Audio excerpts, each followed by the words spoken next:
ফরজ গোসল করার পদ্ধতি হলো, আপনার গোসল ফরজ হলে বাথরুমে গোসলখানায় গিয়ে সর্বপ্রথম আপনার শরীরের যে জায়গায় নাপাক লাগছে বা কাপড়ের যে জায়গায় নাপাক লাগছে সেই জায়গাটা কি করা, পরিষ্কার করে নেওয়া আগে।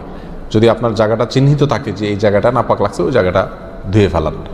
এরপরে নামাজের জন্য যেভাবে আমি অজু করছি সেভাবে অজু করা।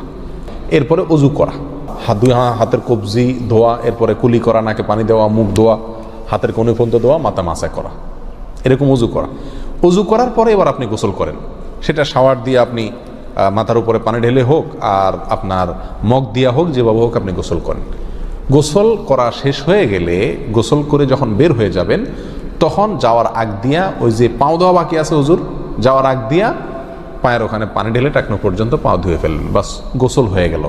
এই ভিতরে আপনার শরীরের প্রতিটি অঙ্গের প্রতিটি জায়গায় পানি পৌঁছানোর চেষ্টা করতে হবে। প্রকাশ্য অঙ্গ যেগুলো, নাভির প্যাচ থেকে নিয়ে, বগলের নিচ থেকে নিয়ে, আঙ্গুলের চিপা থেকে নিয়ে, প্রত্যেকটা জায়গায় যেন পানি যায়, সেজন্য সেখানে পানি পৌঁছানোর চেষ্টা করতে হবে। ডলার দরকার হলে ডলবে, যেভাবে ওখানে পানি পৌঁছাতে হবে। কানের প্যাঁচের ভিতরে, একেবারে গভীরে না, প্যাঁচগুলোর ভিতরে যেন পানি যায় সেদিকগুলো খেয়াল রাখতে হবে। কোনো একটি জায়গা যদি শুকনা থাকে তাহলে কি হবে না, ফরজ গোসল হবে না।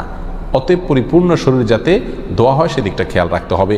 নেল পালিশ ইত্যাদি বা কোনো রং টং ইত্যাদির কারণে যদি কোনো আবরণ থাকে শরীরের উপরে, তাহলে সেগুলো সরা নিতে হবে, তা না হলে কি হবে না, ফরজ গোসল আদায় হবে না। কথা, প্রথমে শরীর এবং কাপড় থেকে নাপাকগুলো ধুয়ে নেব, এরপরে অজু করব পূর্ণাঙ্গভাবে, পাও ধোয়া বাদে।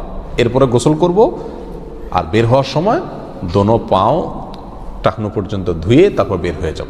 এই গোসলের সাথে আমার অজু হয়ে গেল। এই গোসলের পরে আর কি করার দরকার নাই, অজু করার দরকার নাই। অনেকে গোসলের পরে অজু করেন, এটা কোনো প্রয়োজন নাই।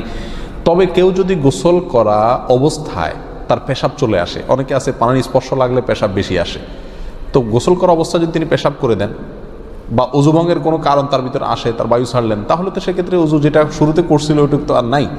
তাহলে তাকে আবার কি করতে হবে, নতুন করে গোসলের পরে অজু করতে হবে। এই হলো মোটামুটি ফরজ গোসলের পদ্ধতি।